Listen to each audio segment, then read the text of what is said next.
ಅಕ್ಕ ಕರ್ಕೊಬಂದಿದ್ದೀನಿ ನೋಡಕ್ಕ.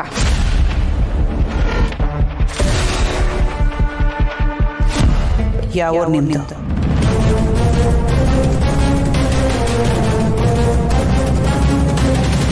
ಯಾವ ಊರು ಅಂತ ಹೇಳಿ?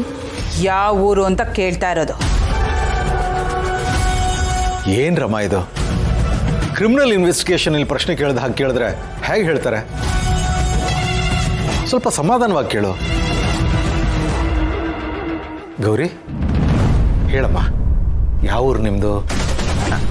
ನಮ್ಮೂರು ಆ್ಯಕ್ಚುಲಿ ಚಂದ್ರಿಕಾ ಅವ್ರೂರು ಇವ್ರೂರು ಒಂದೇ ಅಲ್ವಾ? ನಾನು ಯಾರನ್ನ ಪ್ರಶ್ನೆ ಕೇಳ್ತಾ ಇದ್ದೀನೋ ಅವ್ರು ಮಾತ್ರ ಮಾತಾಡಬೇಕು, ಮಿಕ್ಕಿದವರು ಸುಮ್ಮನೆ ನಿಂತ್ಕೋಬೇಕು. ನೀ ಹೇಳು, ಯಾವ ಊರು ನಿಮ್ಮದು? ನಮ್ಮೂರು ಅದೇ ಯಾವ ಊರು? ಚನ್ನಪಟ್ಟಣದ ಹತ್ರ ಮಳೆಗಾಲ. ಆವತ್ತು ಚಂದ್ರಿಕಾ ಹೇಳಿದ್ದು ಬೇರೆ ಊರು, ಈಗ ಇವರು ಬೇರೆ ಊರು ಹೇಳ್ತಾ ಇದ್ದಾರೆ. ಅಂದರೆ ಈ ಹುಡುಗಿ ಅವಳಲ್ಲ. ಅಡುಗೆ ನೀನು ಮಾಡಿದೆ ಅಂತ ಸುಳ್ಳ್ಯಾಕೆ ಹೇಳಿದೆ? ಇಲ್ಲ, ಅಡುಗೆ ಮಾಡಿದ್ದು ನಾನೇ. ಮತ್ತೆ ಮತ್ತೆ ನನ್ನ ಹತ್ರ ಸುಳ್ಳು ಹೇಳಬೇಡ. ಇವಳು ಮಾಡಿದ ಅಡುಗೆನ ನೀನು ಮಾಡಿದೆ ಅಂತ ಯಾಕೆ ಹೇಳಿದೆ? ಇಲ್ಲ, ನಾನು ಸುಳ್ಳು ಹೇಳ್ತಾ ಇಲ್ಲ, ನಿಜವಾಗ್ಲೂ ನಾನೇ ಮಾಡಿದ್ದು.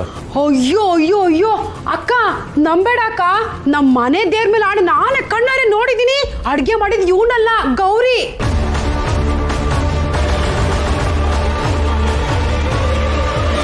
ಇಲ್ಲ ಇಲ್ಲ, ಆ್ಯಕ್ಚುಲಿ ಇವ್ರು ಕನ್ಫ್ಯೂಸ್ ಆಗಿದ್ದಾರೆ. ನೀವೇ ಸ್ವಲ್ಪ ಯೋಚನೆ ಮಾಡಿ. ನಾವು ಅಡುಗೆ ಮಾಡ್ತಿದ್ದ ಜಾಗಕ್ಕೆ ಬಂದಾಗ ಇವ್ರ ಪಕ್ಕ ನಿಂತಿದ್ಯಾರು? ನೀನೇ. ನಾನೇ ಅಲ್ವಾ? ನಿಮಗೆ ಪಾಯಸನ ಟೇಸ್ಟ್ ಮಾಡಿಸಿದ್ಯಾರು? ನೀನೇ. ಅಲ್ಲೂ ನಾನೇ ಅಲ್ವಾ? ನೋಡಿ, ನೀವಿಲ್ಲೇ ಕನ್ಫ್ಯೂಸ್ ಮಾಡ್ಕೊಂಡಿದ್ದೀರಾ. ಆ್ಯಕ್ಚುಲಿ ಅವರು ಬರೀ ಹೆಲ್ಪ್ ಮಾಡ್ತಿದ್ರು, ಹಾಗಾಗಿ ನನ್ನ ಪಕ್ಕ ನಿಂತಿದ್ರು. ಅದನ್ನೇ ಇವ್ರು ನೋಡಿ ಕನ್ಫ್ಯೂಸ್ ಮಾಡ್ಕೊಂಡಿದ್ದಾರೆ ಅನಿಸುತ್ತೆ. ಹಾಗಾದರೆ ಅಡುಗೆ ಮಾಡಿದ್ದು ನೀನಲ್ವಾ?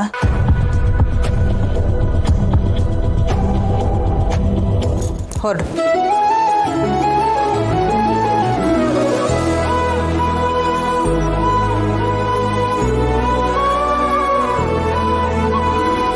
ಈಗಲಾದರೂ ಊಟ ಮಾಡ್ಬೋದಾ, ಅಥವಾ ಈ ಸರ್ಕಸ್ನ ಇನ್ನೂ ಮುಂದುವರಿಸ್ಬೇಕು ಅಂತಿದೆಯಾ? ನನಗಂತೂ ತುಂಬ ಹಸಿವಾಗ್ತಾ ಇದೆ.